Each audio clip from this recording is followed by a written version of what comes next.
All right. We're good. You got me? I can hear you. I had my reasons for being late. No, when you, let me just throw this to you as a tease. I'll go to the screen first. That box right there on the left.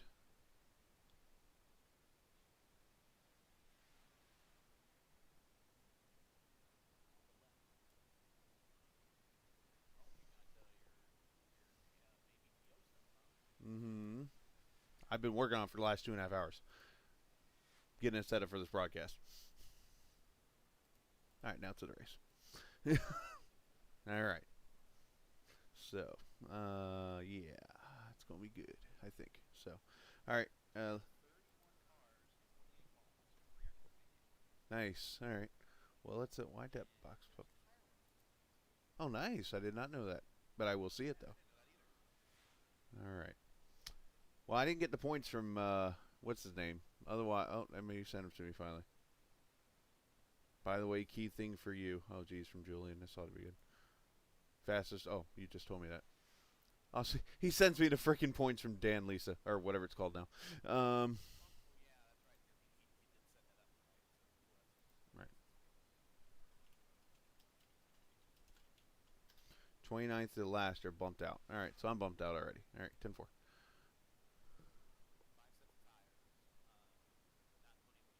Uh-huh.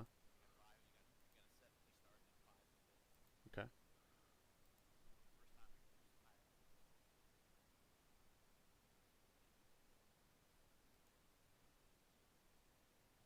All right, I'm just going to shut that off for now. All right, you ready to go? All right, let's do this. Let me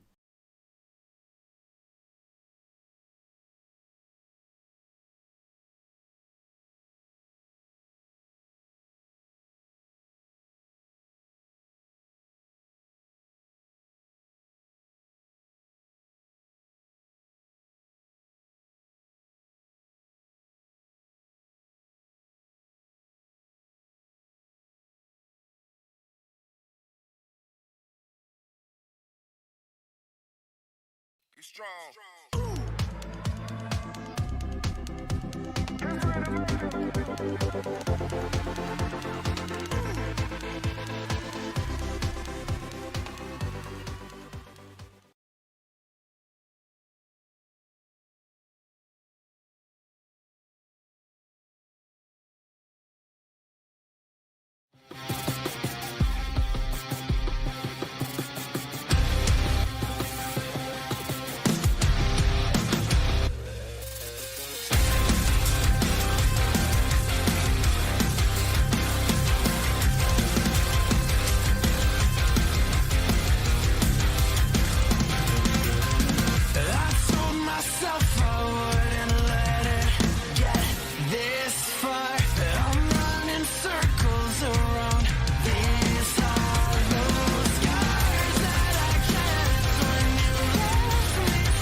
It is the Iowa Speedway, and it is race number 2 of Velocity Online Racing's Apex Stage Coaching IndyCar Series. We welcome you in tonight to what is going to be a very fun and we can almost say short track race tonight as we go racing for 200 laps around this near 1 mile oval here in the town of Newton, Iowa. I am the captain, Chris Gallows. We welcome you in tonight to the broadcast. Now, got some different things going on here this evening.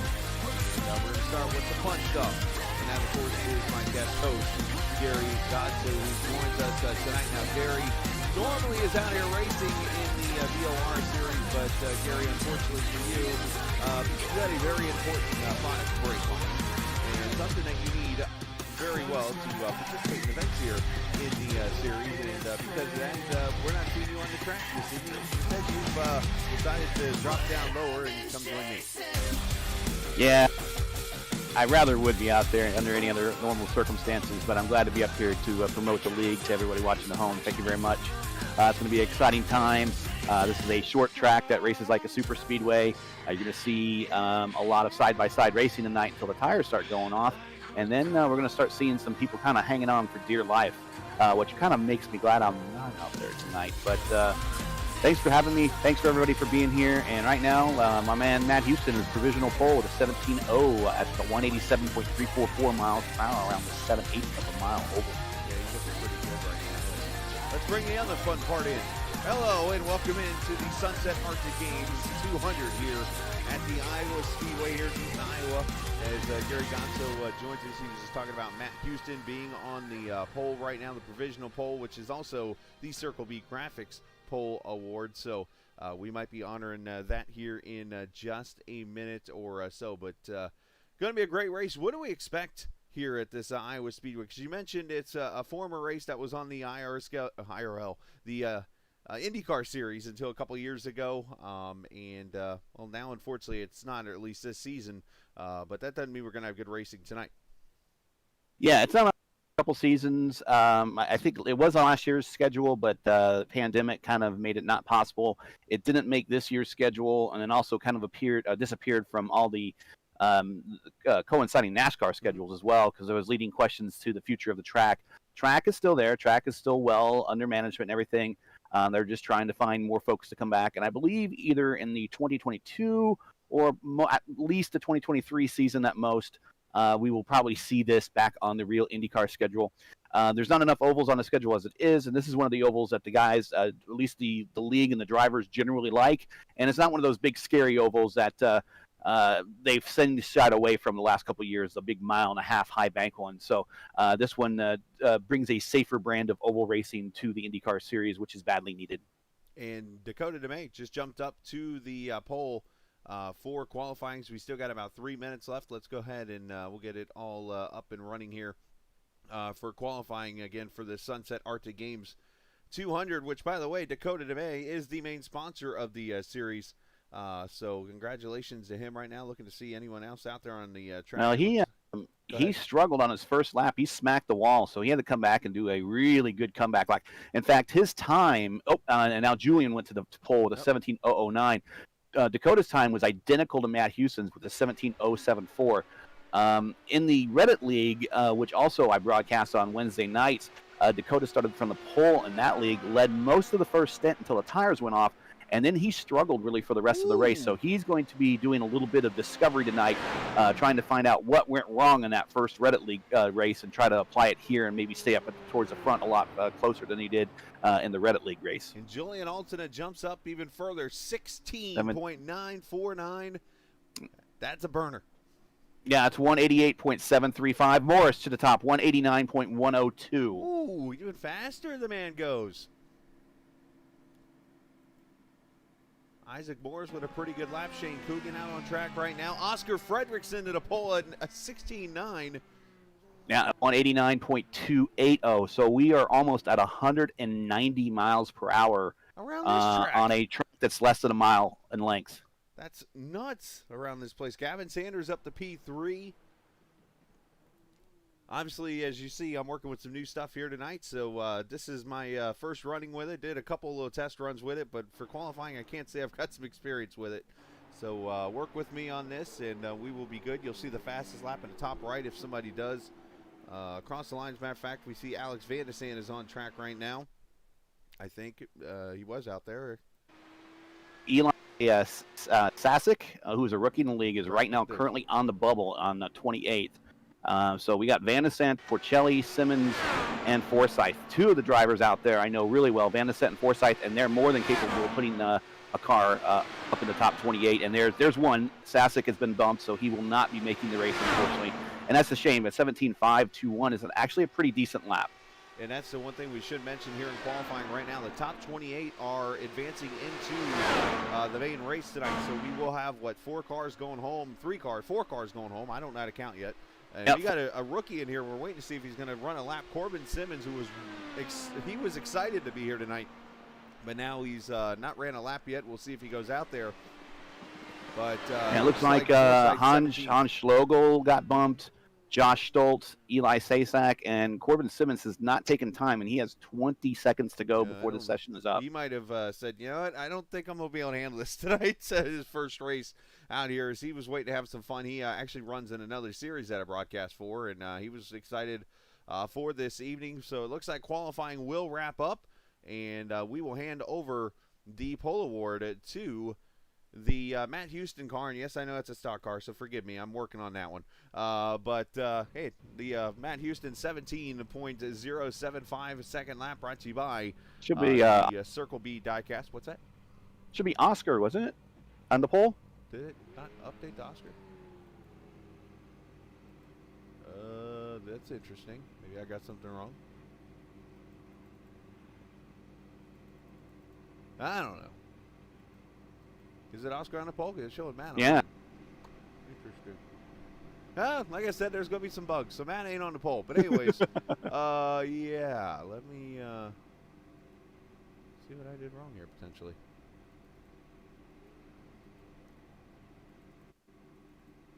I'm learning this whole thing.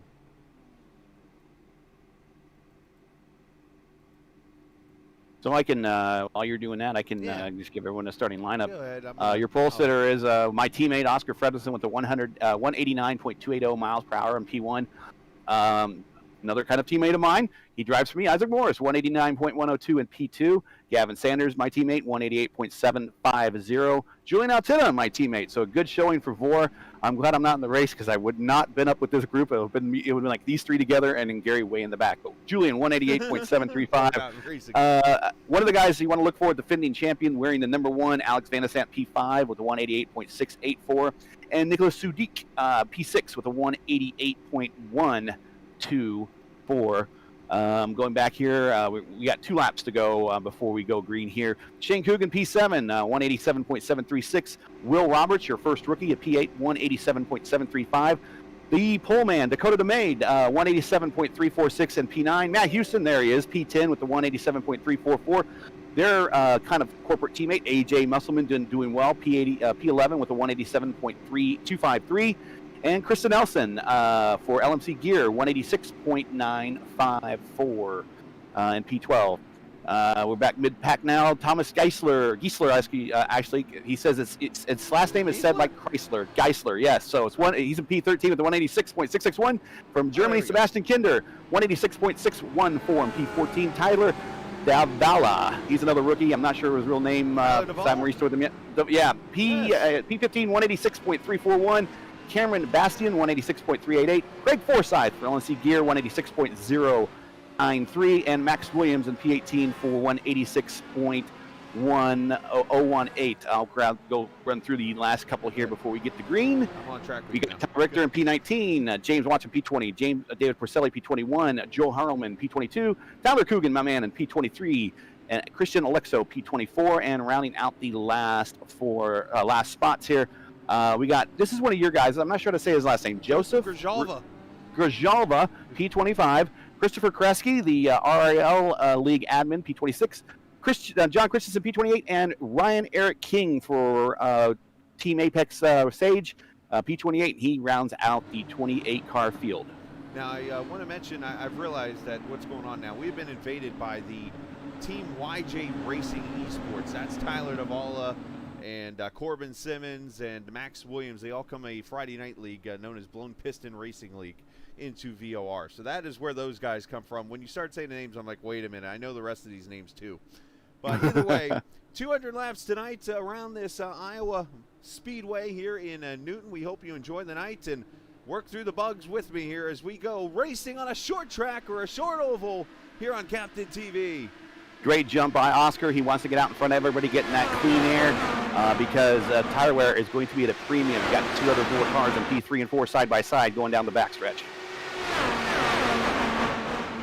Down Down to turn 3 and 4, as you mentioned, it is going to be a battle of track position here early because the way these cars get around this track, the dirty air is very dirty. And the field is extremely strung out right now. While Oscar's entering turn 3, P27 and P28 are just entering turn 2. How are we looking tire-wise here, Gary? Obviously, I know in real life they go, what, about 50 or 60 laps around the track. How are we looking when it comes to the track? It's really going to be very similar to that tonight. That I've seen some teams say that it's going to be 50, 150, 200 to do their stops. One of the different twists that we have tonight that we haven't seen in VOR recently is we do have tire limits.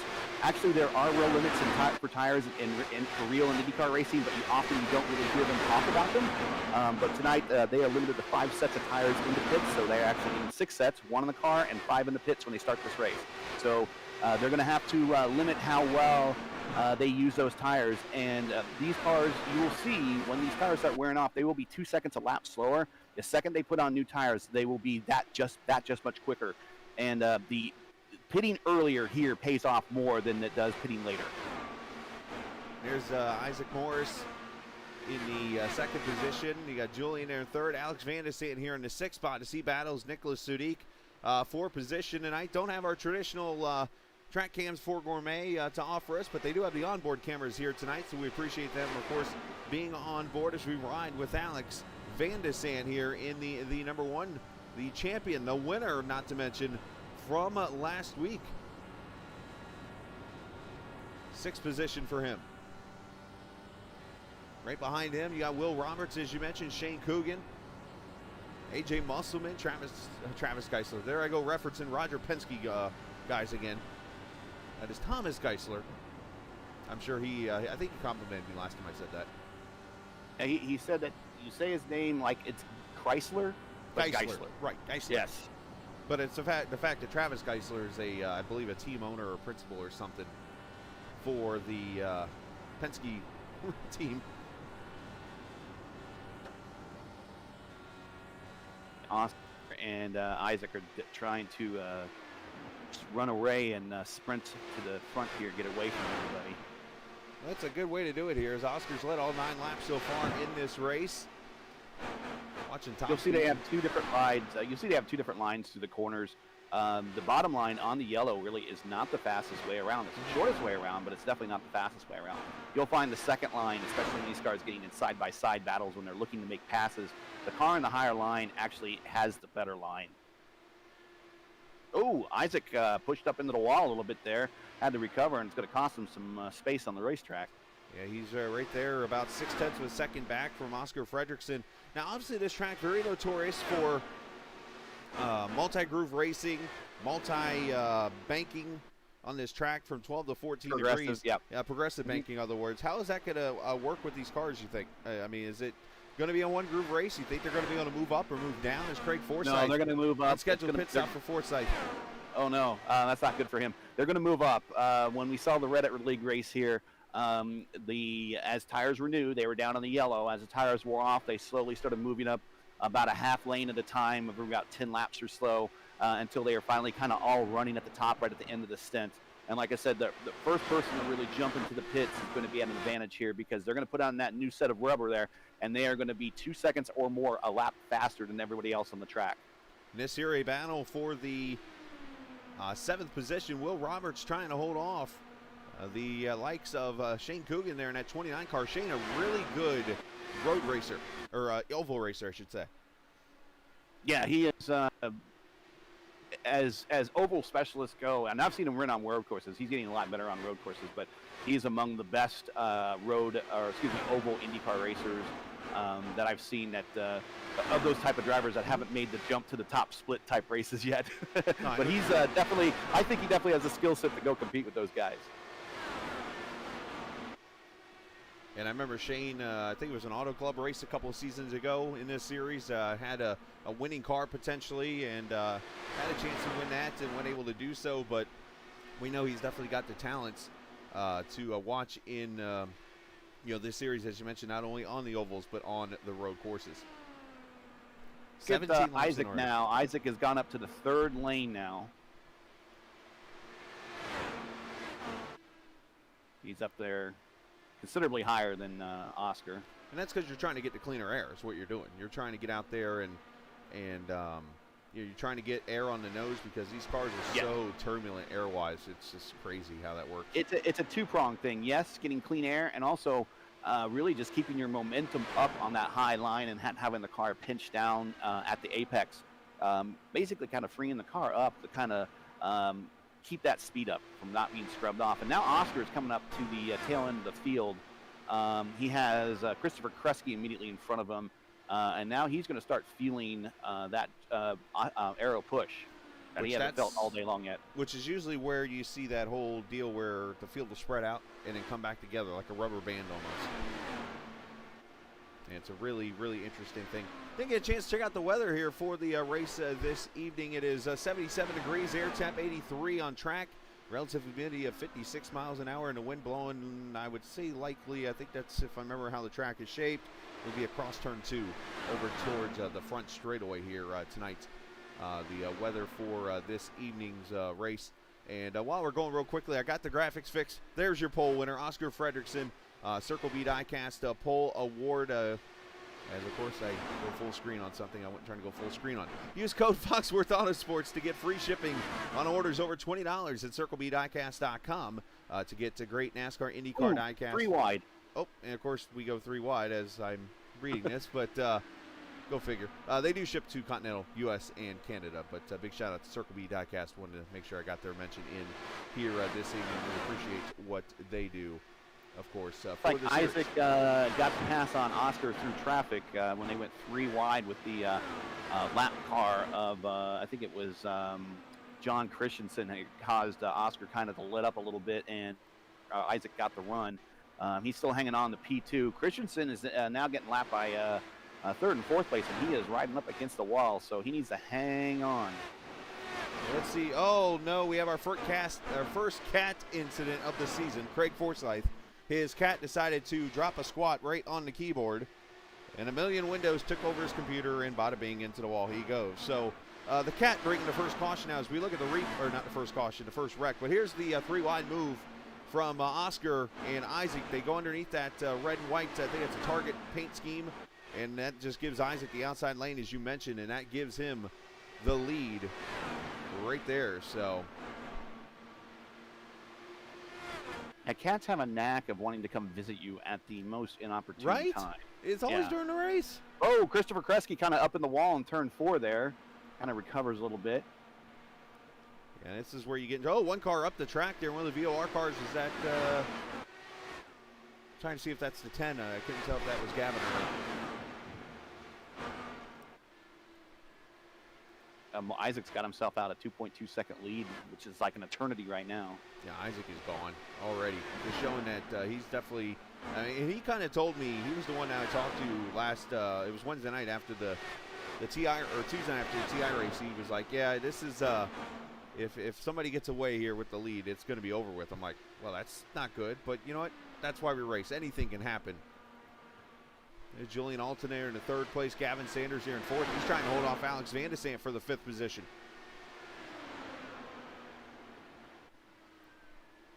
An awesome looking purple and white VOR livery now that's on the car. So they are about, I'd say 20 laps from the earliest window for pit stops to open up here. Lap number 31 already complete. And there's the yellow. There's the caution right there. Caution is out. Caution out for the first time. And, one car on the inside. That's the 22 and another car involved. It's Krista Nelson. Yep, Krista Nelson, Tyler Coogan involved. First yellow of the night.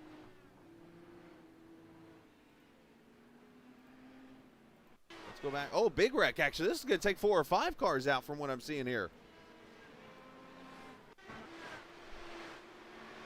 See the replay on this one happen.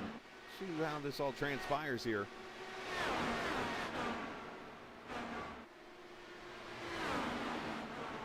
Yeah, everybody's going to pit. Everybody's going to pit. Don't worry about it. And no one's staying out. Yeah, if you stay out here, we're going to think... Wow! Four cars going sideways across the start-finish line. Wow. What happened there? Trying to see where it starts. Oh, one car catches the wall here. That purple car, is that Krista, I think? I could be wrong, but it's that purple livery car. But they just chain reaction right into her after that. And they scatter from there. It was Krista, by the way, who did catch the wall there. Amongst others, John Christensen, Tyler Coogan, I think Joel Harlman's the other car involved. And all had to tow. Nope, John Christensen actually went to pit road, I think. Wow. Cars in that particular incident. We'll let's look at it one more time here.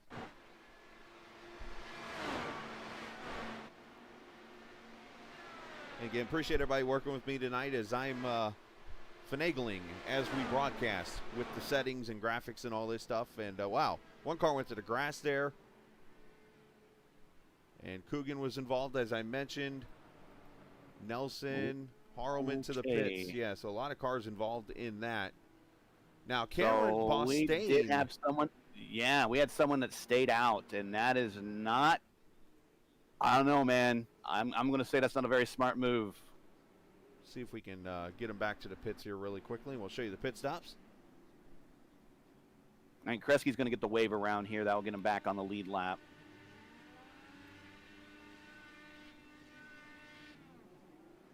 And Isaac did win the race off pit road, and Oscar, a slow stop for him, but he did somehow keep second. Coming off pit road there, Julian almost got him, so we got a VOR line, third, fourth, fifth. But Cameron Bostaine has stayed out. Isaac Morris there, P2, right now as we come back to the restart. Next time by, lap number 34. Yeah, to be frank with you, Chris, he has an R next to his name for a reason. That is not a smart move. That is not a money-paying move right there. What he might be kind of banking is that there's another immediate yellow, and that he may maybe dive back into the pits and he'll be up among the leaders and everything. He is going to get passed by the time the first lap or two is over. Isaac is going to make very short work with them, especially with tires that are 34 laps, 35 laps old. Pace car light's still on here, so I want to take a look real quickly. We haven't had a chance to do this tonight at the wrong one. Let's take a look at the get this all off the screen here. The track map and stuff, what Iowa Speedway looks like. Honestly, just shy of a mile oval. First visit here. There you see where the pit entrances and stuff are. You have to cross over on the middle of the back straightaway down to the apron, all the way around to pit road, and then obviously turn 2 will be the exit of pit road on this track that has 12 to 14 degrees of banking. And as I mentioned, first visit here, so no one's won here yet. Who will be the first? Yeah, it's progressive banking, so it's 10 degrees, or excuse me, 12 degrees down low, 14 degrees up high. Front stretch is 10 degrees, back stretch is banked just a little at 4 degrees. But IndyCar has been coming here for quite a while until they stopped coming on this particular go-around on the schedule. There's a wave around for Kresge. But the track record is a 17.283 by Helio Castro Neves, and, well, you saw them beating that in qualification. Yeah. So these cars are faster in sim form than they are in real life, and that was set in 2014 with the DW12 car. And he's obviously the IR18s are called in iRacing, but they're still obviously fast cars, and you know, you're seeing the speeds tonight. You're seeing the racing going on. It's been a lot of fun to watch here this evening so far at the virtual Iowa Speedway here on iRacing. Appreciate all the viewers watching tonight, 18. And we are about to go green. Cameron Bostaine, the world is watching you, no offense. And he is leaving that right side open for Isaac to take it right away if he wants. And now he shuts the door on him. He's going to bring him slowly to the green. Very slow. Okay, here we go. And we'll see how long he can keep this lead. He's doing okay. Yeah, he's doing all right. He made a clean start, so we'll give him credit for that. That could, in a stock car, that's not going to be fun. And here comes the run. Here comes the run right here. Yep. Inside, and not clear. You can only do that with new tires. You cannot do that with used tires at all. He's going to battle. I wonder if he's thinking track position might outweigh this. Very impressive here so far. This is 33 lap fresher tires, and now Isaac clears them. Yep. There he goes. Yeah, it took about 2 laps. I figured it would not take that many. Tire pressure's up to temp, maybe. And here comes Oscar and Julian and Gavin. Boom, boom, boom, right in a row. So he's going to get shuffled back to into the grips of Van de Sandt here really soon. All the while, this is allowing Isaac to kind of pull away. And Julian working the middle groove, Oscar to the bottom. Yep. 40 laps in here. You see Isaac Epi stretching out already to a second. Oh, yeah, he pushed up, he pushed up, he pushed up. That's going to, wow. Which is, obviously, the dirtier the air gets for this car, the worse it's going to feel. Yes, absolutely, and especially with those old tires, it's going to feel awful. Right. Gavin Sanders is going to come up on him. Here comes Alex Van de Sandt, as I mentioned. Nicholas Sudik.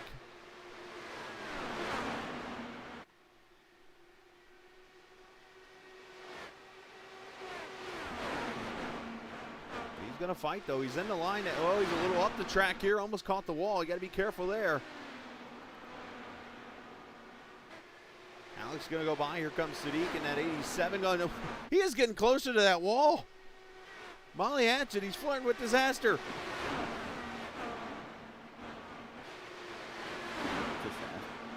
What? Tail end kicks out, yeah. I know what you're talking he's about. He's fighting it. I mean, I had to throw a Molly Hatchet reference in there, but this guy's flirting with it. I mean, he's up there with the marbles, if there are any on the track still. Dakota's going to go by, but needless to say, I mean, credit to him for fighting. He's done a good job for what he put himself in. He did a great job handling it. I'll give him that.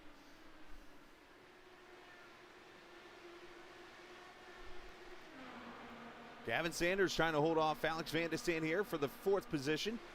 Maybe if it was 5 laps to go, I would take that gamble, but not with that early into the race. And what you do also there is you put everyone else around you kind of at risk when you have an ill-handling car, hitting that wall, coming back down, kind of like what Krista did, collecting 3 or 4 other cars. That would have been unfortunate if that happens, and hopefully it doesn't happen as people kind of cycle him back towards the rear. Also, he needs to get himself in a position where he needs to get a pit stop here in the next probably 10 laps or so. Yeah, I don't. This is lap 45 of his current stint. Yeah, I don't disagree with you on the move part. Was it the right move at the right time? No. But I think for him putting himself in that position, he's done a great job of not putting himself in a position to wreck and take half the field with him. So from that standpoint, yeah, I do agree. No, it was not the right time to do it. As Cameron's falling back to 8th. He's in the clutches now of Thomas Geisler back there in the 9th position. Oh, here comes AJ Musselman underneath Geisler there.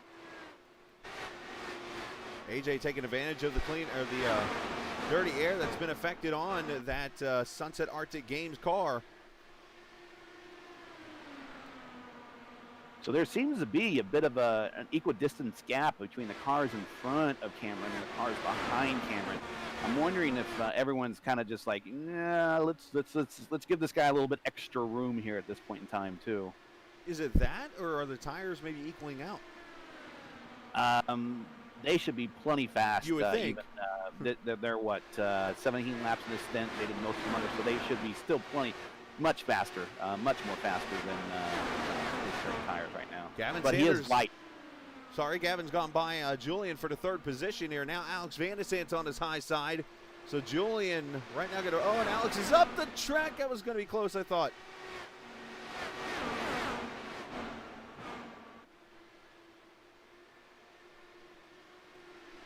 Back there, it looked like Sadiq almost caught the wall. We ride with Alex, the champion.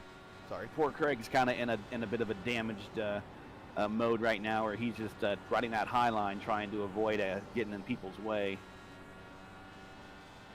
Alex in the 4th position there behind.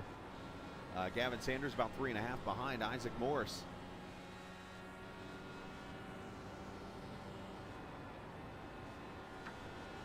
Forsythe's still out there on the track. He's going to gain a couple positions here in a minute. Sure is. Yeah, he's 24 laps down. Coogan, Harlman, both off the track. Kristen Nelson into pits.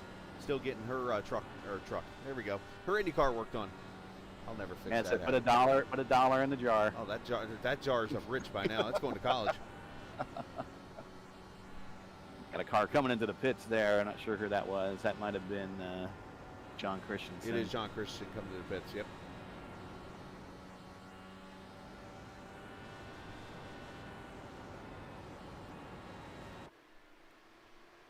They are just all stacked up behind Cameron. Here's Dakota DeMay, the sponsor of tonight's race, the Sunset Arctic Graphics 200 here at the virtual Iowa Speedway. If you haven't had a chance to yet, he's got multiple video games out on Steam now. One called Voltic Pistol, and I know Echo Blade. If it's not been released yet, it's in the works. Coming it should be any soon. minute. Yeah, he is. He's making sure it comes out like perfect for everyone. So credit to him for having the patience to do that. So that is definitely, again, going to be a fantastic game to check out. And you can get that on Steam. Yeah, on Steam, yes.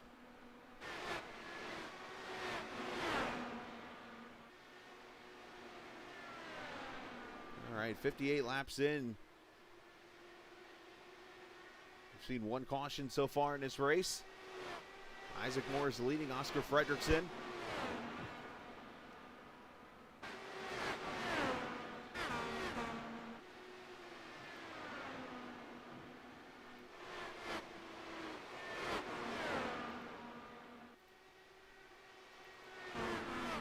There's Isaac up front here, 2.8 seconds or so out.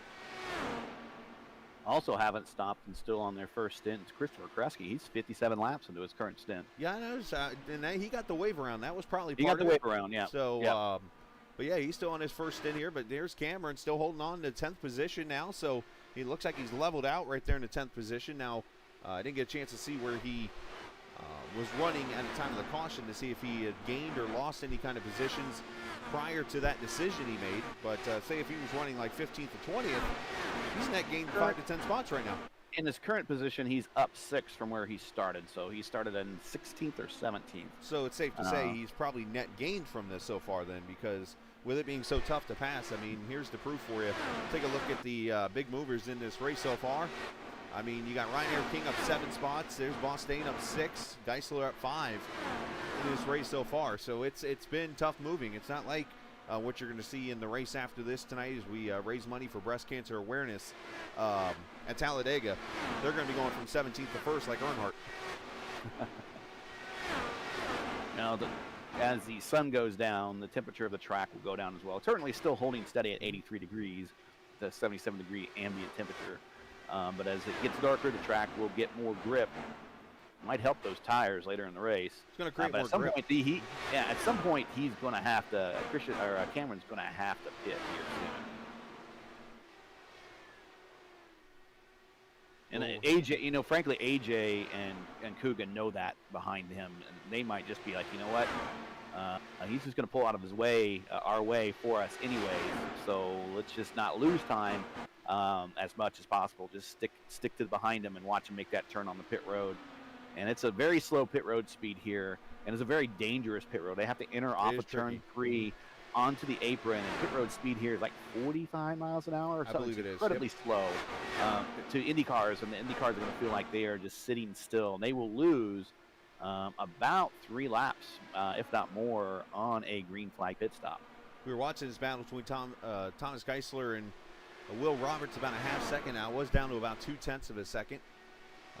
But looks like Tom is starting to kind of balance that out a little bit here in the battle for the 8th and 9th positions. Shout out to the viewers tonight. I know I haven't had a chance to say hello. We appreciate everybody watching this evening. Of course, Joe Gajalma watching from El Paso, Texas. Rowena, of course, I was told I had to say your name, but I've got to go back and look at it again. So if I got your name wrong, I apologize. Corbin Simmons unfortunately caught the wall both laps, we've learned in qualifying. That's why he did not qualify. Of course, we know about Craig's cat issues and more. So we appreciate all the viewers watching tonight. If you're new to the channel, hit that subscribe button. If you're not new, we do appreciate you coming to join us at least for the race. As we have had a pass for 3rd and now a pass for 2nd. Alex Van de Sande pass Oscar Fredrickson. I was just about to say Alex has gone to 3rd, but he has put the rest, both the VOR cars. So they're getting stuck out here in this dirty air. The car kind of getting tight probably. They're trying to work the jacker and so on and so forth, but the champ, Matt Houston goes a lap down too out of this too. Yeah, there's Matt. Yep, right there, going a lap down in the 66. Not the best start to a season for him. Last week he struggled mightily at Auto Club. I was waiting for him to show up in the top 10, and it never happened. He'll be all right. Oh, of course he will. He's a great driver, but, you know, I'm just pointing out the obvious here. So Oscar now got his teammate here behind him. Gavin Sanders, and then Julian Altina is only about 8/10 back. 72 laps in the books. Only the one yellow so far. Been a fairly clean race. A lot of good racing out here. As you see Julian looking underneath Oscar. Oscar able to hold that high line.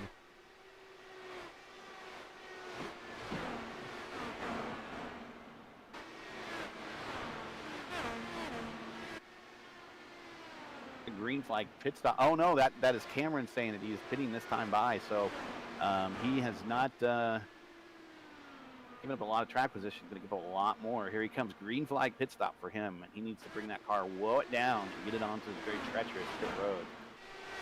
You also got Cameron Bostino coming to pit road. Here he is in the Texas car. And there it is. Yep. Actually, you know what I've just realized? I'm so focused on the new graphics and stuff, I did not update the paints. My apologies to everybody. Hopefully you guys don't have new paints on your cars. You're going to notice a bunch of paint schemes switching here very quickly.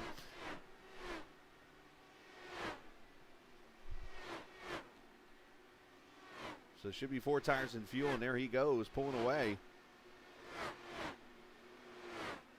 And he's still in the Texas car, so I don't feel so bad now.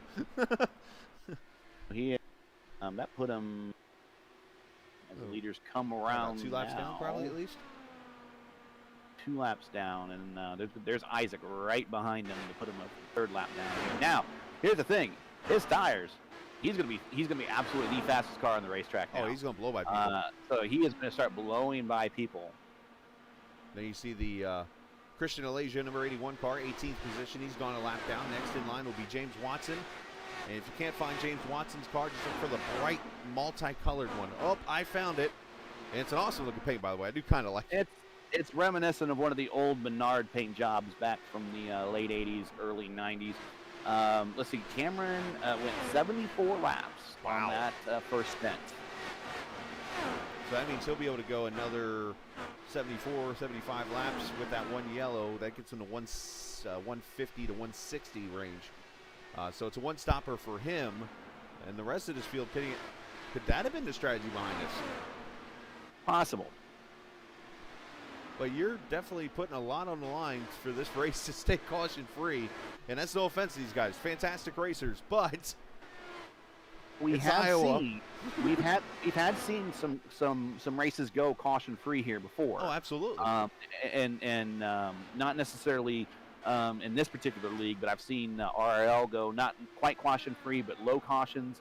I've been in some other league races that I've raced here. I've been low cautions. I think some of the official series was here not too long ago, and there was very few cautions on a lot of those races as well. Maybe this homework said, hey, I'm expecting us to do maybe a caution early, and then I'm going to stay out, and then there'll be not as many cautions late, and I'll be able to make up all that position on fresh tires. And then also make up the remainder positions while people are going into the pits. Saw we were on board there for a split second with David Corselli. David in the 11th position right now. I want to give him a shout out because he wrecked on lap 1 in his first career race last week. And you couldn't help but feel terrible for the guy as he made a mistake. Let's put it like that. He got up the track and got into Isaac Morris and took them both out. And just a rookie mistake, unfortunately. That will happen. Yeah, he should have had an EOL for this race, so I don't know if he had that or not, but he had an EOL. Anthony Concha, who didn't make this race, had an EOL. Matt Houston actually had an EOL. That's another reason that's kind of hurt him as well, all from that race. Apparently, I missed a lot of action that happened in that race. Take a look at the YJ Esports rookies here, starting with Tyler Davala. The 7 car there is, 3 wide back here. 1 car's on the apron. Is that Isaac down there? That was your leader on the apron. Good right there. Grief. That was your leader on the apron, and I got to tell you, I mean, Craig had nowhere to go. It's those other guys running side by side that need to be cognizant that the leaders are around you, and you cannot do stupid stuff like that. And 3 wide and having to force the leader down to the apron, man, if I was Isaac, I'd be a little upset right now. Well, thankfully, cooler heads prevailed out of that whole thing. So Davala goes a lap down, so is his teammate Max Williams in the 8 car. AJ Musselman is now on the tail end of lead lap, so 13 cars on the lead lap in this race. As we are 89 laps in, we're going to be coming up closely on green flag pit stops. And what we're going to do is we're going to step away for a quick minute, and we're going to come back, more racing here on Captain TV as you're watching the VOR IndyCar Series, the Sunset Arctic Graphics 200.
All right, here we are back at the Iowa Speedway as we are racing 94 laps into this 200-lap race as Isaac Morris continues to lead, and we have got a whole bunch of, shall we call it, oval argy-bargy going on?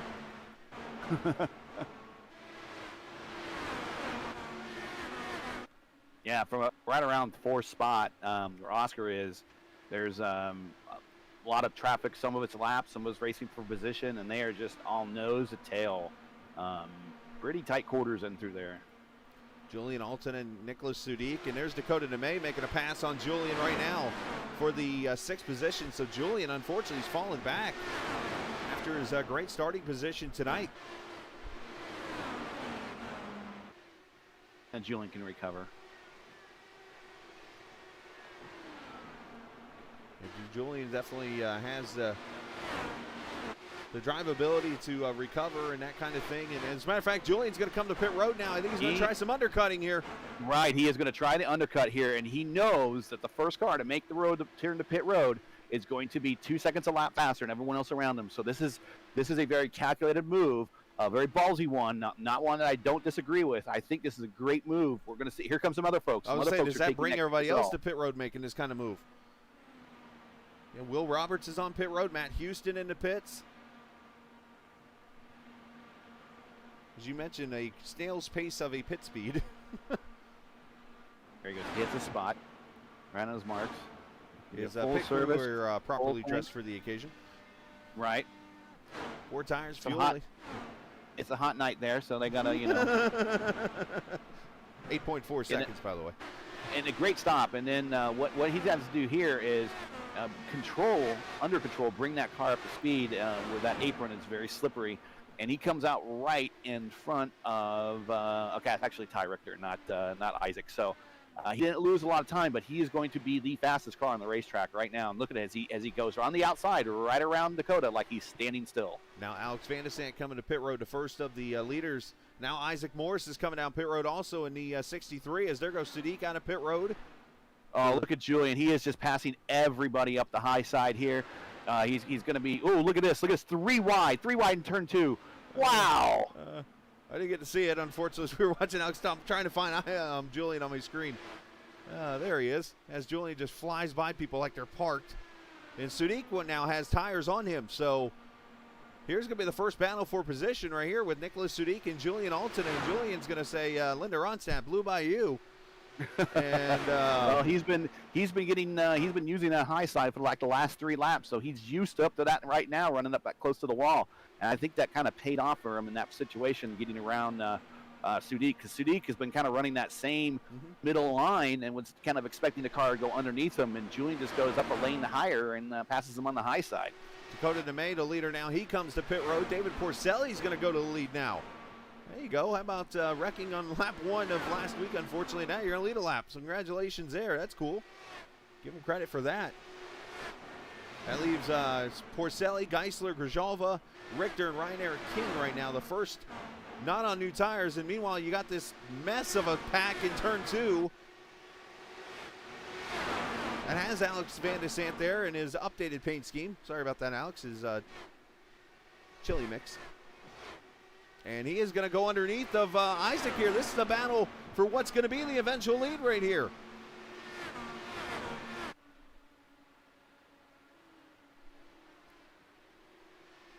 This is for third right now, and they are on the lead lap. As you see, with everybody cycling around, Ty Richter now to the lead. Yeah, on 72 laps on his current stint. But problem what's happening with him right now is he is just giving up time now. He needs to pit. Are you saying he ought to pit time after time? I mean, time after time? Well, and he has his teammate around him, so he's got that dilemma too. So he's got to let them by. And I would don't go 4 wide, please. I would imagine that he's making that dive right here, right now. There it is. And there's one car up against the wall as they were. I thought they were going to go 4 wide down the back straightaway. I'm like, no, not an IndyCar, please. So the battle now is back at the front, where these two, you have Van de Sant and Isaac are. Yeah, Isaac's starting to stretch it out. Mere tenths of a seconds away from each other, and then a little bit further back is P3, where you have who's P3 right now? P3 Gavin? is Gavin Sanders. Yeah. Got Gavin here. P3 is coming up on the back. I think that's Geisler there in that orange and blue car, and then he's got about 3 seconds or so, 2.3 to be exact, back to Sadiq. And then Julian Alton is another second back. Your best battle on the track is actually these 3 cars here, 6th, 7th, and 8th. As you have Oscar Fredrickson, Dakota DeMay, Shane Coogan, all these guys here. Actually, I should say it's only 2 of them. Dakota and Shane basically battling it out here. So if we go back up to the leaders real quick, you'll notice that Isaac is right down there, about a half a lane off the yellow line. But look the difference in lane choice between himself and Van de Sant. Van de Sant is taking a much more conservative line, so he's putting a lot less wear on his tires. And Alex is one that's very notorious as he runs the bottom lane here. Of course, he knows I'm talking about how he likes to run the high lane. Alex is one that he's taught me, like when you come to like a track like Auto Club, where we were last week. I remember when I ran and made my debut in the series at Auto Club. I mean, he was running a high, wide Kyle Larson line, and I'm like, what are you doing up there? And he was telling me, and I'm like, makes sense. So I tried it, and it was starting to work and stuff, and here he is running the bottom.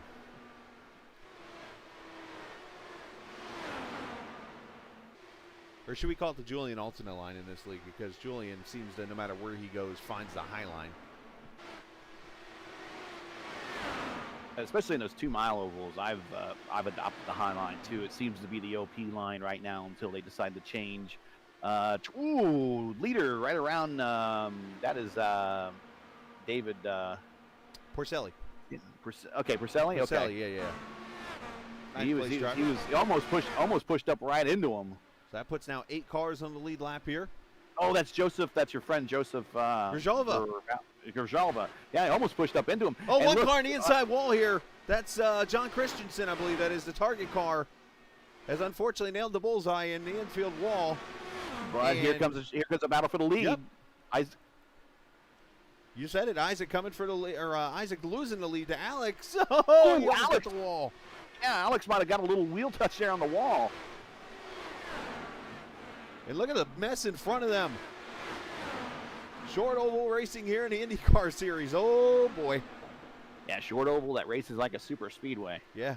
And as you see, it's going way fast for me, too. I'm seeing wrecks in them. So, look out. Kresge about taps the wall. You could hear them in turn 3 off the power trying to to not run into, the closing rate. That's what I'm talking about. The closing Right. rate. These cars are so quick. They're off power, just trying not to run into the car in front of them. Ooh, Alex almost He's chopping the back nose of again. Isaac there. He left him a little bit of room.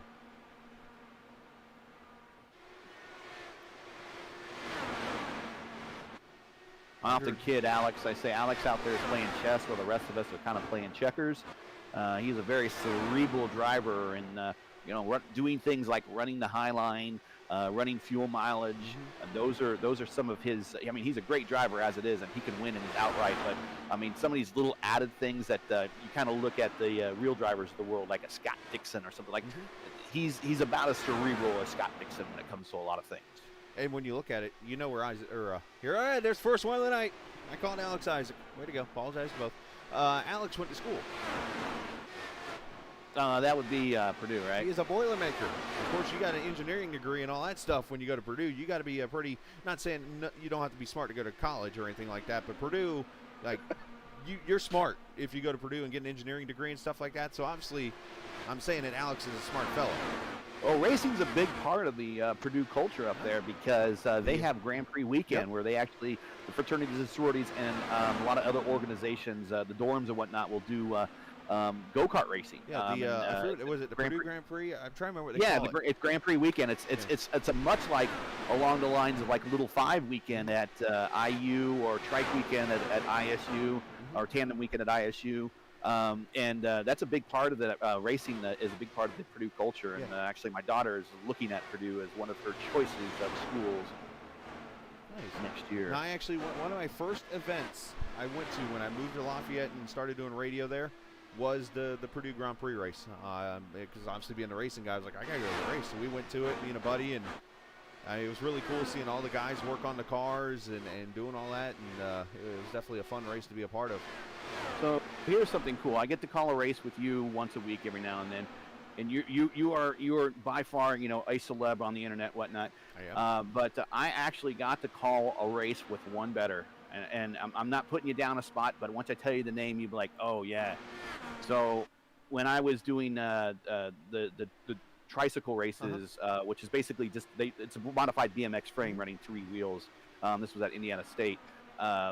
I was in charge of the race, and we needed to bring in a play-by-play person for the PA. And at the time, the sports director for Terre Haute, one of their TV stations, was Mike King, who, if sounds familiar, he later became the voice of the Indy Racing League. And he had to leave early on that first race, and so I'm sitting there next to him, and he's like, "You want to call like the last 5 laps?" And he just hands me the PA mic, and he takes off, and I get to call the last 5 laps. So actually, I got to call a race with Mike King. That's awesome. Good story. Yeah, Mike King, I believe, was he was doing the PA the day we did the not celebrity, but the media challenge. They used to, every Wednesday of the Indy 500. They would open a track up to media members, and they would do a pit stop challenge, but you'd also be able to drive on the track. And we went down there and, of course, went up against the monsters of TV and radio. And that was definitely a lot of fun. I believe Mike was the PA guy one of the races there. I know Bob Jenkins was the other one, which, man, I hope that guy gets better and hopefully works out with him. But I used to work with him too. I used to work with his wife. It was my very first IT job at a company she co-owned. So 7 cars on the lead lap now. Yeah, starting to run down there. There's a number of cars. There's more green flag. And you know what? We're going to have green flag stops coming up here in the next 20 laps or so. Well, we got, Cameron Bostian, 54 laps on his tires. Cresige, is that how you said it? I've been listening to how you've been saying it. Kresge. Sorry, Chris. I'm getting your name wrong forever. He's on 59 right now. So 31 tires on the 31 stops on the leaders. But what fantastic racing here. And a battle for 6th right here. Oscar Fredrickson and Shane Coogan. And I see Will Roberts took his car behind the wall, by the way, too. He was over in chat, and he mentioned he caught the wall a little bit, could continue, but didn't want to risk anybody wrecking out and stuff. So classy move on Will's part. And we'll hopefully see him back next week. But the fight is on for the 3rd position here. Coogan trying to clear Oscar. And one thing I've noticed about the VOR cars, Gary, is they're not the best long-run cars. I've been noticing Oscar falls off, Julian falls off, Gavin falls off, apparently in the long run there. So I'm not sure if they're running similar maybe settings and stuff like that, but they just seem to be falling back. Yeah, I did. I really didn't practice much with the team this week. I tried pulling out the old wheel and going from a direct drive wheel to a belt-driven wheel. It's not the same. So. Oh, and there goes Oscar a lap down. Yeah, I just did like 20 laps just to kind of get a feel of things, and it just it was no good for me. So I do know the guys had a strategy; they were going to stick to it. But they are hard chargers, and here hard charging at this track is not rewarded very well. You need to bide your time, and this is probably a track that might actually would have played into my strategy of just kind of maintaining your pace, but staying up with the leaders, not getting down a lead lap, and allowing the track to come to you as you go late into the run. But we see the leaders are well embedded right now into lap traffic as it is. Yeah, they definitely got a mess on their hands. Take a look at the race summary so far in this race.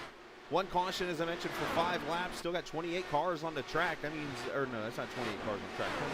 25. We got 25 on the track. 28 started the race. Fastest lap of the race, Isaac, with a 17.6. As somebody's on pit road. I just saw a VOR car coming to pit road. It is Julian Altina. So here we go. The final round of pit stops, at least under green, right now. Yep, so he's doing the under again, and we did see where he was by far the fastest car when he came up to speed with those new tires. But quickly, everyone kind of followed suit. Once they saw him dive, they were going back into the pits. Looks like Gavin's already there. Yeah, Gavin's on pit road also. You see Gavin has been, that's an extended stay for Gavin. He's been there for 40 seconds.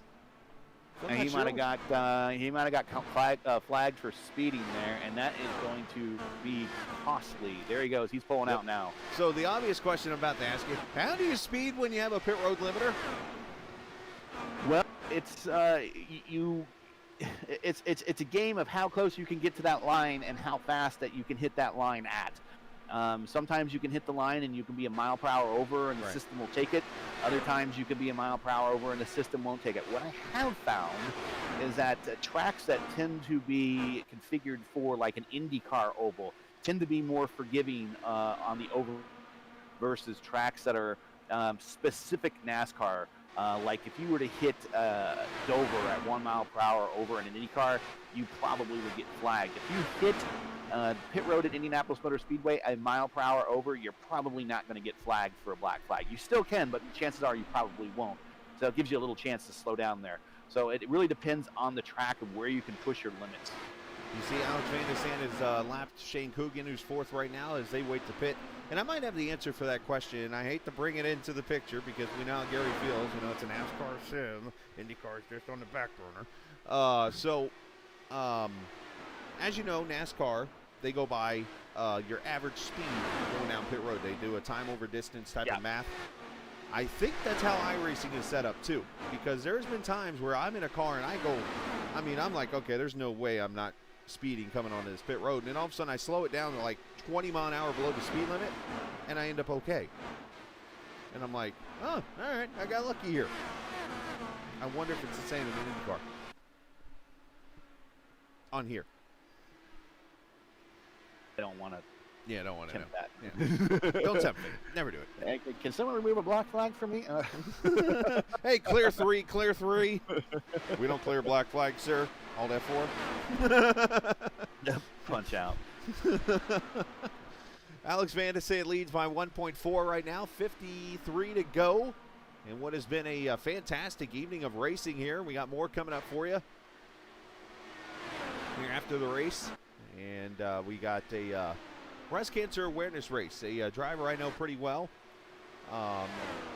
Travis Adzillo, is raising some money for a friend of his and a family friend that is battling breast cancer and stuff, and wanted to raise some money, and he called upon me to be a part of the race and to broadcast it. So we're going to go over to Talladega and host an Xfinity car, B car, as they call it in iRacing race, there after this. So look forward to that, and we'll have a link in case you're one that is a big supporter of that. You can donate some money to that, but that'll be coming up at about 9:35, so about an hour or so that race will start. Yeah, if you're watching at home and you got a few extra bucks in your pocket, Definitely give to that. One of my best IT bosses I ever have. She was a survivor. And frankly, if it wasn't for that, I probably would never had a chance to work with her. So if you get a chance to give some money to a well and worthwhile cause.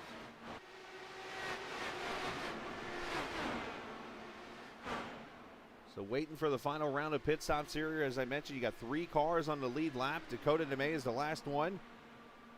And Alex Van de Zandt and Isaac Morris will be the only 2. Now, of course, they are losing all types of track position, not positions itself, but time on the track. Time.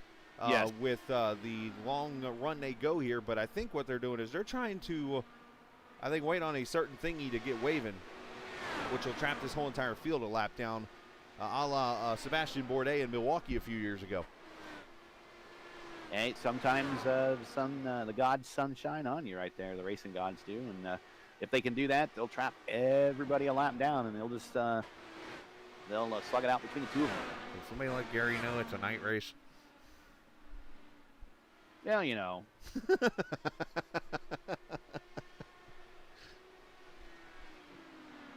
I mean, Jake Blue saw the sign from God in a church, so... Fair enough.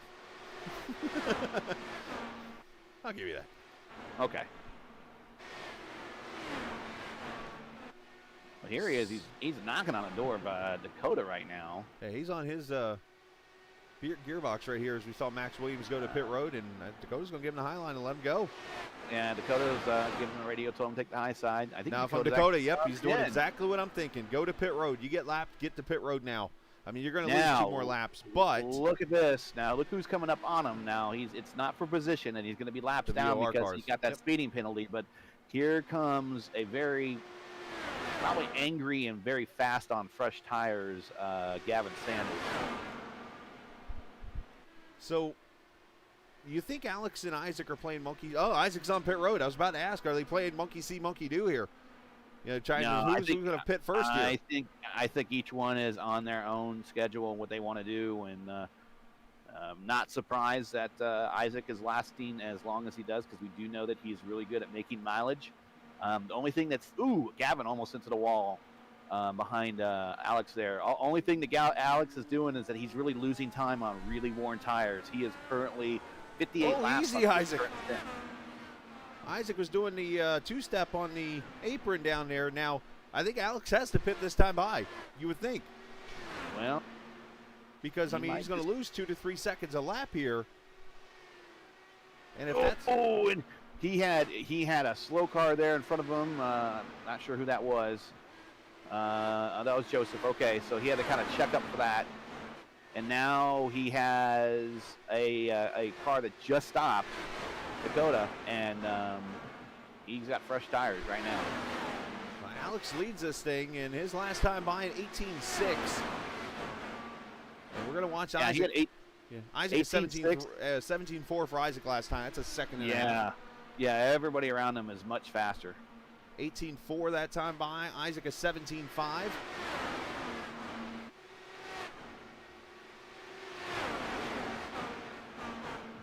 And here comes Dakota on freshies.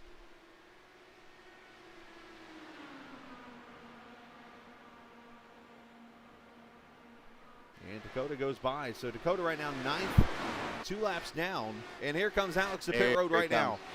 So Alex Van de Zandt looking to go 2 for 2 as he almost slides up on the track. That could have been scary. Careful. That would have been right in front of a bunch of people too. But he's down. He's got it under the limit there. Down pit road. And the old chili seasoning mix, of course. Hate to say this, with summer coming or summer here, you know, it's going to get cooler down the road here. Trying to kind of put you in the idea there, some chili. That's really not chili season right now. It's not there yet, but it's getting there. Not there, yeah. It's getting close. This is when football starts up with tailgating. That's usually how it is, right? Yep. Go to an IU football game or something like that. That's what you need to go with right there. As Oscar Fredrickson is going to inherit the lead, believe it or not, as he comes to pit road. Pitting right now. That's going to give it to Morris. Isaac. Yep, Isaac was able to do the undercut on Alex, and he's going to have about, let's see when it all updates here crossing the line. It's on a half second. as he puts a Yeah, lap on it's a half Dakota second. DeMay. But Isaac's tires are 7 laps older than Alex's. So it is a half second. Alex, Okay. Yep. Alex is going to be able to reel him in probably midway through this run when the difference in tires is more evident. 35 laps to go. It's going to go by quick here. They are going to fly by, and while it does fly by, let's really quickly want to take a look at we haven't had a chance to show this off here, the schedule for the Apex Sage Coaching IndyCar Series. Next week, we go to Road America for 45 laps. Or 2 weeks, I'm sorry. I feel like we were just there. 2 weeks from now, we'll be at Road America for round number 3 for the series after a week off. Good catch on that one, Gary. Then it's Pocono, and then there's a whole bunch of changes to the schedule that we'll have to update here. I know I don't know if I'm supposed to break that out yet, but I know Julian's been talking to me about some changes in the schedule, so we'll let you know when that happens. I think it's been announced in the at least the league Discord. So, okay. If anyone wants to know what those changes are, if you're a member of the league Discord, find it in there. We'll just better safe than sorry instead of. Now, something else I want to bring up real quickly. I didn't get a chance to talk about this, but there is a Euro Series for the IndyCar Series for VRR. As we, let's jump away from that and go 3 wide in turn 2. Wow. Of course, I would do that right in the middle of the lead pass. There it is on the screen. Alex Van de Sant past Isaac Morris for the lead. Yeah, so it's a Platinum Racing League, the PRL. And it's European-based, although I believe there are some people from North America that do run in it. Races, I believe, will be at 2 o'clock Eastern time I'm on not Saturdays. sure of that part. But I know it starts up in September, I believe it is. Yeah. Yep. Ooh, Isaac almost got into the side of Christian Alesio there. Christian Alesio, yeah. But, majority road courses, and I think it has, 2 ovals, Indianapolis and Auto Club. So if you're watching this over from Europe and you're looking for a European league that runs on the weekends, check out the Platinum Racing League. Julian's kind of using it as a feeder for Velocity Online Racing, the bigger series. Mm-hmm. If you win there, the championship, you get a paid entry into the VOR season for the next season. Interesting. Yeah. Seems like there's a lot of feeder leagues. I mean, even I'll bring up my league on Thursday nights, the one that I've started up, kind of a development series itself. Luke Daniels, one of your drivers, actually won the race this past week at Watkins Glen over in the TI series. He's one of your drivers and stuff. But that's one that, hopefully we can see some drivers develop and, give them the opportunity to go race at either VOR or over at TI, wherever they want to race and that kind of thing. Just looking... depending on what kind of floats their boat. If they like more of an oval dominant series, that would be this one. If you're looking more at the road dominant series, you're looking at TI. But and even the Formula Indy series is another option. So 3 great options, and there's plenty of options out here. Great IndyCar series everywhere. I actually run a beginner level IndyCar series. It's with NSRP Racing League, and we kind of just started off on the R05 cars, and every season we'll kind of go up to something new. Right. And I find it's been very helpful to these drivers, because really it's the IndyCar driver going to NASCAR is not. They just kind of got to adjust their driving style really, and get used to a heavier car with not as much downforce. However, the jump from NASCAR to IndyCar is a bit of a challenge, especially when you jump them into the IR05. It is just like a fighter jet. I mean, you got a cockpit surrounding you. You have a steering wheel that looks like a yoke. You have all these buttons. You have all these levers. You have all these digital readouts and everything that you don't typically have access to inside of a Cup car or even an Xfinity car. And it's a little overwhelming. So these beginner leagues are a good thing to kind of teach some of these people that aren't really seasoned IndyCar drivers on how to use the tools and how to read, how to use the weight checker and how to read the displays and that type of thing. Battle for third just ended. Dakota DeMay getting by Julian Altina for third. So great run by the guy who's sponsoring this race tonight, the Sunset Arctic Graphics 200 here at Iowa. And Dakota May up to the 3rd position. Julian back to 4th. And we mentioned him a little bit ago. Shane Coogan running here in the 5th position tonight, doing a great job on his end. Now, I want to go back to the caution. That happened, it was about lap 30 or so, if I remember correctly, in this race here. We've now gone over 150 laps, almost caution-free. I want to go back to the guy that is running in the 8th position right now, and that is Cameron Bostian. Cameron stayed out, tried his strategy out. Was it the smartest move in the world? No, but here it is again. It looks like he has taken advantage and lucked out with this race going green. Well, he might actually gain a couple positions because in front of him, Julian is 44 laps into a current stint. I don't think he might be able to make it to the end. I don't know. But Cameron's also on 29 laps on his current stint. Shane Coogan's 27 laps on his current stint. Can they make it to the end? I would imagine by this point in time, they probably can. Right. They probably have done the math and think, I can do this.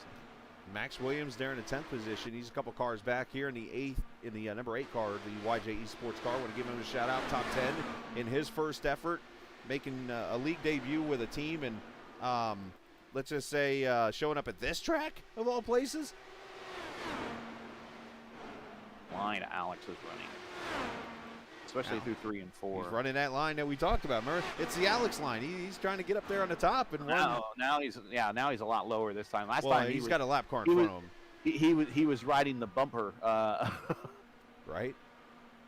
But Isaac 5.5 seconds back.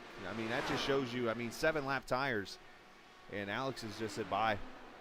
Yeah. But and really, it's going to take a yellow to group this field back up right now, or an unfortunate piece of bad luck to really. There it is, right there. No way, right on cue. The Gary Godso yellow comes out, and not sure who it is for. Oh, it's Coogan. Oh, it's Coogan. Shane Coogan, the 6th place car, is back during the fence, and we have our 2nd caution of the night. That's it. Only the 2nd caution of the night. And so everybody's coming to pit road. Yeah, everybody's going to come to pit road here. They're not going to play games. They're not going to try to stay out and try to pretend they can lead the next 12 laps on really used tires. Everyone's going to come to pit road here. We will show the wreck here in a second, but we're going to see how this all cycles out. And I was about to answer Jason Clark's question over here in chat where he said, have the top 2 only on the lead lap, or are they just yet to pit? No, they're the only 2 on the lead lap, as we've just seen our 2nd caution in 188 laps. They are that much faster than everybody right now. Well, and it's in handling, and there's just so many things going on. And this is very typical of a short oval race in IndyCar. You'll get races like this where 20, 25 cars are racing on a track like this, and all of a sudden, bada boom, you got multiple cars laps down and stuff, Yep. As Alex will come to pit road, he'll bring Isaac, I believe, with him. Yeah. I was going to say, this is, I don't think you have a choice here. I mean, you could try maybe some kind of deal, but when there's only, I mean, I guess if you're Isaac, you could maybe try something. Where's, the worst you're going to finish? 2nd? I mean. And also the fact that we are 10 laps from the end, all the lap cars will go behind and the pace car will pick up the leader. Okay, so let's get this right here. So instead of the cars going behind the leaders, should we say the leaders will just be placed up front? Yeah, so there's only 2 cars. It's kind of like the big wreck. Who's not involved? That's the scenario. Alex is taking a very slow off pit road. Did he speed? Don't know. I mean, he took off out of his pit stall pretty quickly. The position is Isaac's, though. Oh my God! I think he sped. That would be the only reason Alex won the race off pit road. No lucky dogs, Jason. Not in IndyCar racing. They gotta earn it, Jason. They gotta earn it. as you can tell from those just joining us, Gary Godso here is an IndyCar guy. And nothing wrong with that. I have nothing to say negative about it. I mean, he has the right to his opinion and stuff. And we've had our talks about gimmicks and stuff, as I've joked with him about push to pass. But he's joked with us about lucky dogs and wave arounds, green light checkers, and what else? So what will happen here is just to explain what IndyCar rules are. And is Alex coming back in, or is he coming low? I bet he sped on pit road. I would hate to think that he did something like that, but we will see. He is going to the back. So what's going to happen typically on the restart, pace car always picks up the leader. Your leader of the race is Isaac Morris, and then everyone will get waved around the pace car. And especially when you get towards the end of a race, then what happens is that if there's anybody on the lead lap, and you have lead lapped cars around you, the lap cars actually get sent to the back. Yep. And you get pushed forward, and then you get in direct contact with the car that you're in position or you're in battle for. So that's kind of what this is, that point in the race. Typically late, like 10 laps or less in an IndyCar race, that is when they typically send the lap cars to the back, and they bring the everybody on the same lap together so you can battle it out right there at the end. 9 laps to go there. We are still settling who's going to go where and everything.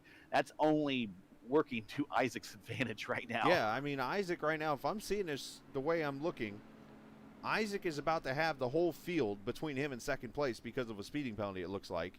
You're going to see Dakota DeMay and David Porcelli take a wave around, it looks like, and get back onto the lead lap.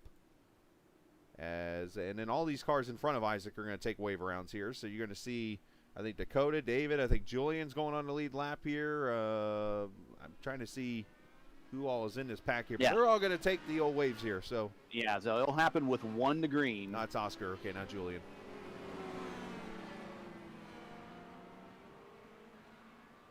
This is very confusing. It can be confusing. I wonder if they're going to throw an additional lap in here. Probably not. Looks like they're going to go for it here. So, and I can't confirm it because I don't have any kind of chat with any of the drivers, but I'm just going to assume Alex Van de Sandt got a speeding penalty on pit road. So Isaac Morris is going to have roughly 20 cars between him and Isaac, or him and I'm doing it multiple times now. Isaac in front of Alex by multiple cars. Shout out to Anthony. I'm got to learn your last name, Anthony. I think it's Giugliano, who is the guy that set me up with all the graphics here, by the way, with the deal that we've worked out with his league, and we'll be talking about that here in the very near future. Here we go. This is a very slow start. Discombobulated restart. Isaac Morris leads him to the green in a very Isaac Morris way, like wait for the green flag to come out. He's got 1.3 seconds over Isaac, who is about, or Isaac's got over Alex, who is about halfway through the field already. There's Alex right there. And there's Isaac up here. So he has a long way to go. And a short time to get there. There we go. He's coming, though. Down, yeah. 1.4. He's on his horn probably right now. Oh, that didn't help him. Well, but Isaac's in clean air, and he has nobody around him. Isaac just went to 3-4-2 wow. purple. Yeah, that's closers be closing. That's what I call this right now. He just light tanks, fresh tires. He is laying down the big laps. Here's going to be another one right here. Here can be another one. Not fast enough, apparently. Oh, there it is, 17.286. So even faster. He does this on road courses, I thought.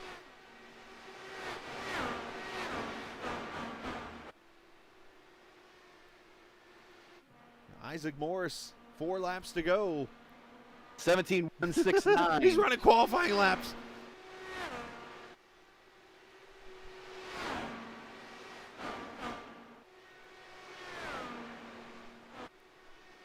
Two laps to go already. 17-second laps around here. Time 17.374. So he's a little slower, yep. A little bit slower, but he just got to hit your marks now and finish this up, man. As he comes off turn 4, he'll see the white flag, final lap this time for the driver. Wow, that last caution really, really helped him. It did, and he is going to be thanking his lucky stars, I think, when it's all over tonight. Unfortunately, though, for Alex, fortunate for Isaac, win number 1 of the season for Morse. In the Apex Sage Coaching Series, the Apex Sage car goes to victory lane. And Alex Van de Sandt, who is probably going to be the unhappy person here tonight, finishing in the 2nd position, had a chance to pull the sweep of the first 2 races.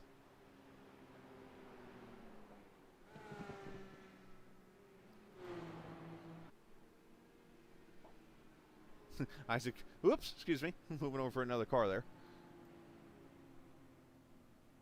As he will likely light him up. Or run laps around the midget track, track, the Legends or the track. Legends track, Legends Oval. That's another way of doing it. Meanwhile, Dakota's doing, well, he deserves to do, he's a sponsor, he can do burnouts. I'm not quite sure why he's doing burnouts. Isaac's like, excuse me. Isaac's 7th career win, by the way, in the series. 2nd all-time, tied with Julian Altina. Of course, Alex is up to 9 already in series history. And just for records, that was 2 of Isaac's slowest laps of the race around that oval there. Congratulations, Tim. We're going to step away for a quick second. We'll come back. We'll talk to the top 3 drivers in the series and or in the race, I should say, and more. And that's all coming up here on Captain TV in the VOR IndyCar series.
All right, back here at the virtual Iowa Speedway here on iRacing. Appreciate everybody joining us this evening for the running of the Sunset Arctic Graphics 200 in the books tonight.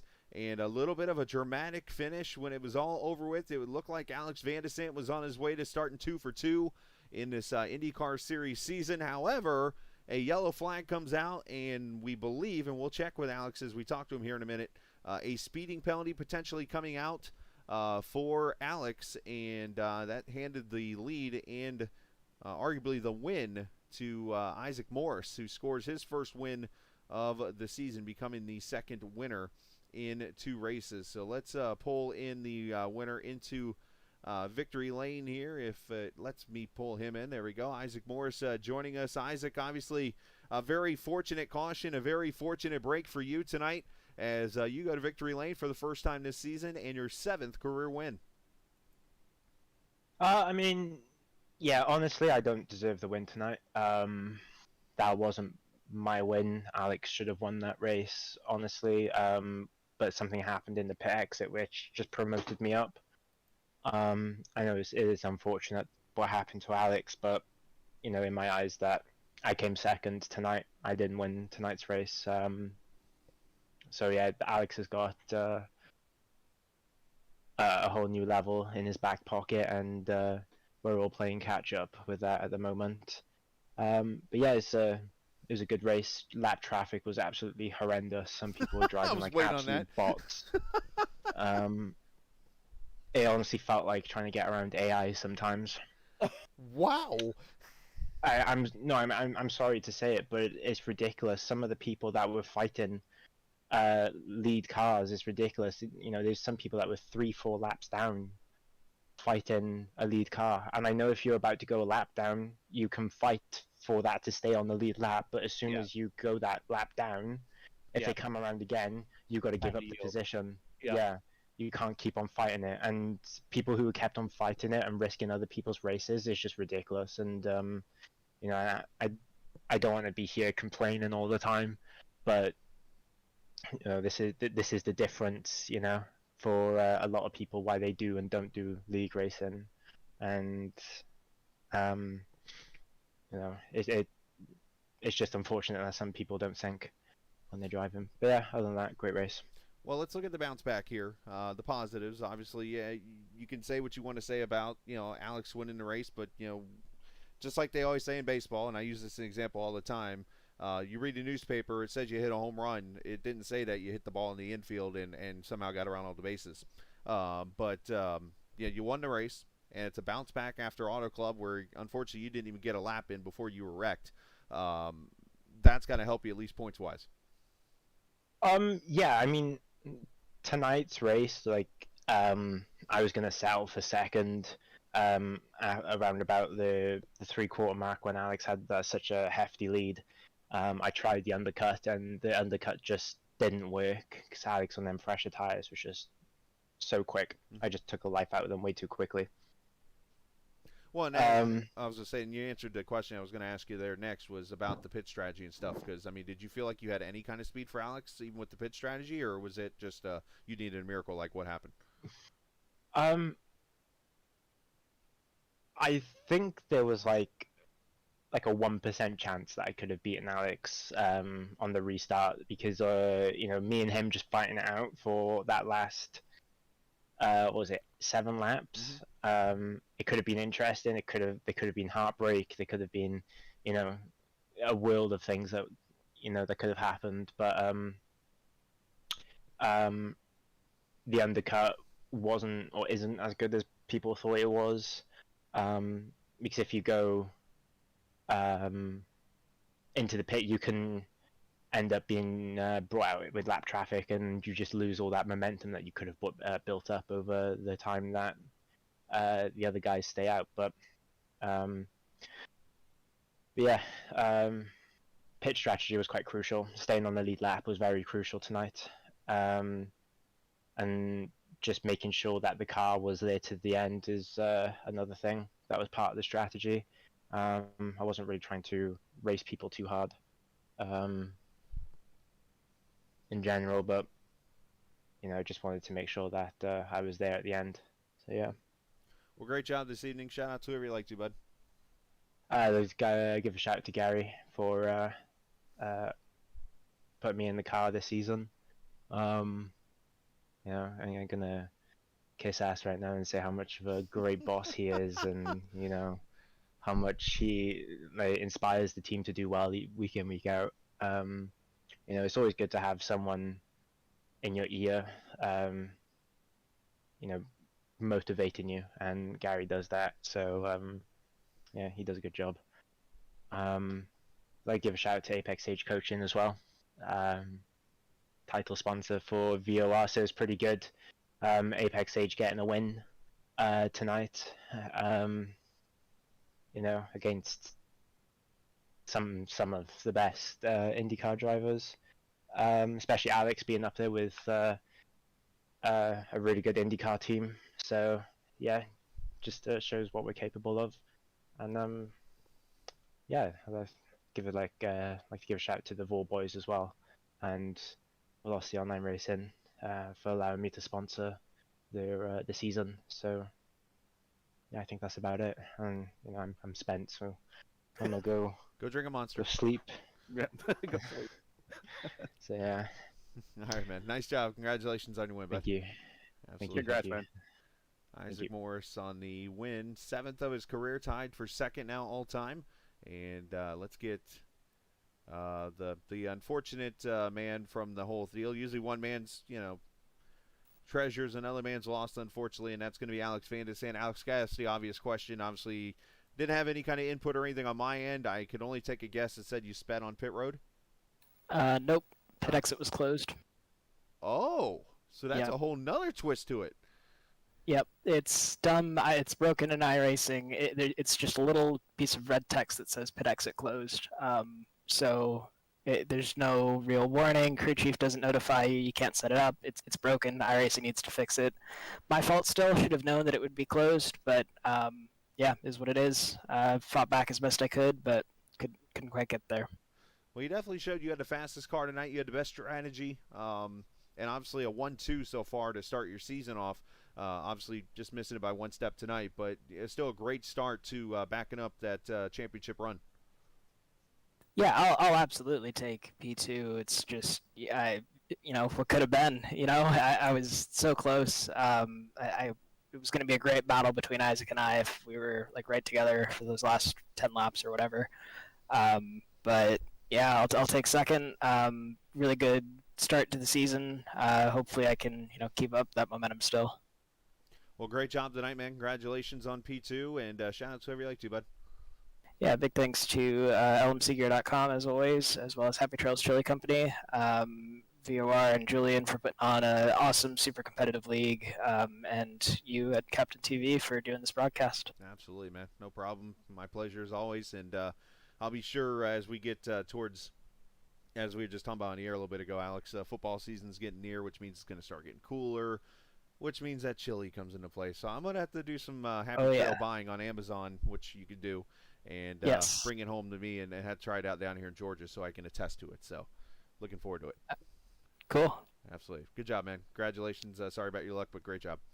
Yep. Thanks, fellas. Absolutely, you too. And that is Alex Van de Sandt, as we've learned tonight that the, there is that little box, and in his fairness, it is small. It says right there, pit lane closed, and it's small. He said pit exit was closed. Right. So basically what that means is all the cars were still coming around as he was going to leave the pits, and by that, it closes the pit exit until everybody clears around. So you have to hold. NASCAR thing. You have to hold until all the cars pass. Right. And then before, okay. Yeah. It's a NASCAR thing. Sorry. Thanks, NASCAR. Here is what is this? Dakota Most Poles DeMay, who finishes in the third position. That's according to his Discord page right here, right? Dakota. He's Velocity Online Racing's gas man. Or That's about right. I've been racking up. I had most poles last season, so I wanted to flex on that. So are you the willpower of the series? Tom Sneva is still Tom Sneva. I'm still Tom Sneva. Nice. Well, great third place run for you, man. You did a great job representing the graphics tonight, and obviously Sunset Arts at Games and Graphics. Great job this evening. Third place run for you. Yeah, that was a crazy night. I had my bad luck paint on, and it was just a gladiator. It was a gladiator fight through the whole race. It was just wheel-to-wheel action the whole way through, battling up the field and through the pack and through lap cars, and it was crazy how everything all worked out in the end. And I can't believe I got third actually. So. Yeah, it was a battle for you because considering you started, up front, really. I mean, you were up near the front the whole entire time. You fell back into about 10th or so in that range, and then slowly just kind of worked your way back up. Yeah, absolutely. Kind of up and down, and just trying to, manage your tires and trying to manage the undercut and overcut for a bit. So that's what I was getting ready to ask. I mean, what did you learn anything from when Reddit was here a couple of weeks ago? Where you kind of had that. You kind of had that huge lead, and all of a sudden your tires went off, and then you were kind of crap for the rest of the race. Yeah, I learned everything from that race. Okay. That was all right. I was wondering about important. that. Yeah. And that was a game changer. Without that, I would have just killed my tires again. And there, you could see it with a lot of other cars too. They didn't know how to manage their tires, and they would drop back quite a bit. So. Traffic that bad as Isaac and. Well, I guess Alex really didn't say traffic was bad, but Isaac said lap traffic was bad. Was lap traffic really that bad? Like I said, it was a gladiator fight, man. It was just the lap cars were keeping the high line, which is usually what you would do on most ovals, but on this one you want the high line because it's faster, and so it's harder to pass them low. And even when you're at a tire advantage, it's still kind of difficult at times. So. Mm-hmm. I mean, it was a gladiator fight. You had to push past to get past everyone. Well, it was a fantastic race for you, and congrats on your third place run, and keep up that momentum. We'll talk again near future, and any updates, by the way, while we're here about your new game that's going to be coming any minute? I got a lot of updates on that. So, Echo Blade will no longer be coming to early access. Instead, we'll be doing a full release, full game release in November. Okay. So you can check that out on Steam. You can wishlist it now. And you get notified when it comes out in November, and you can play it. And it's gonna be a lot of fun. A puzzle action dungeon explorer with the mechanic of echolocation. So wow.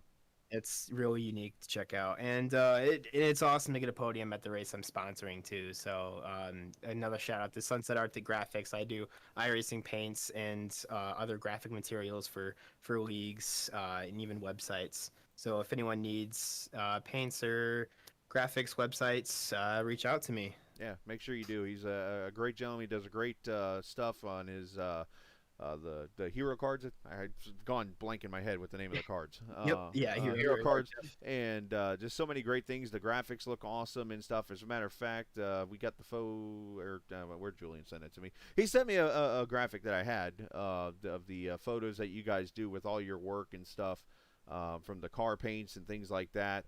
I guess while you're here real quickly, why don't you go ahead and talk about that for a quick second, and where they can get a hold of you if they want to do that.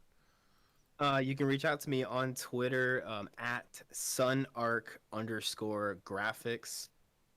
You can go to sunsetarcticgames.com and you can reach out to me there through the contact form, and then you can add me on Discord as well.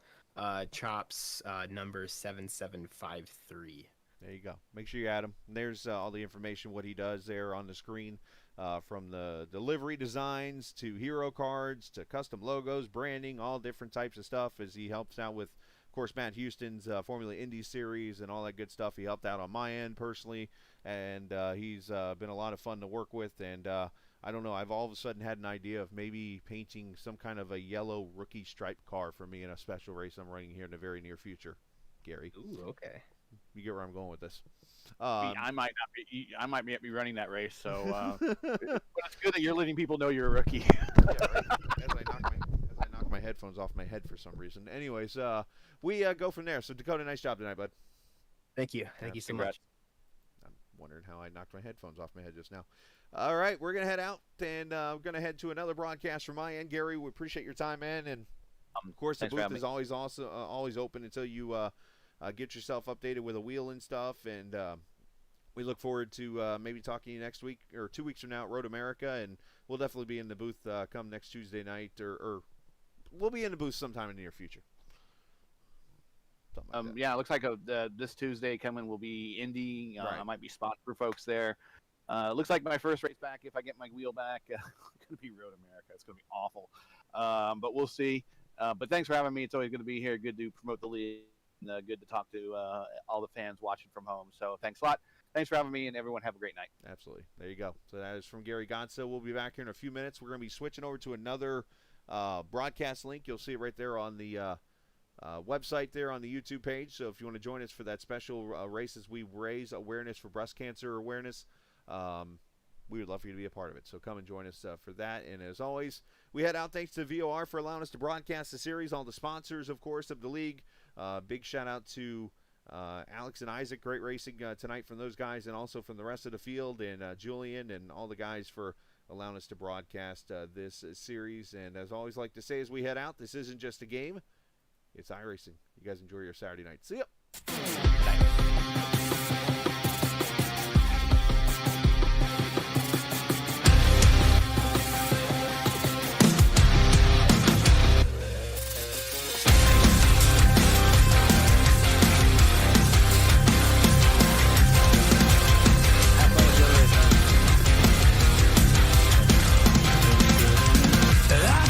Myself, I wouldn't let it get this far.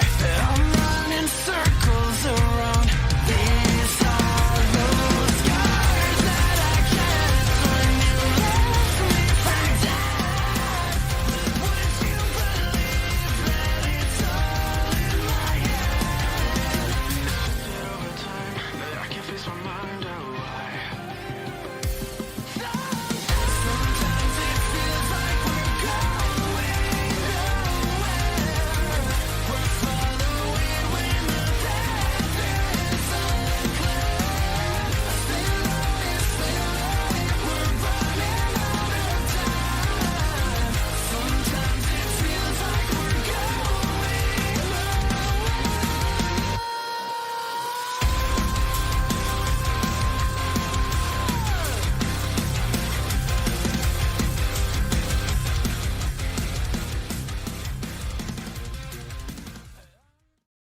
Be strong.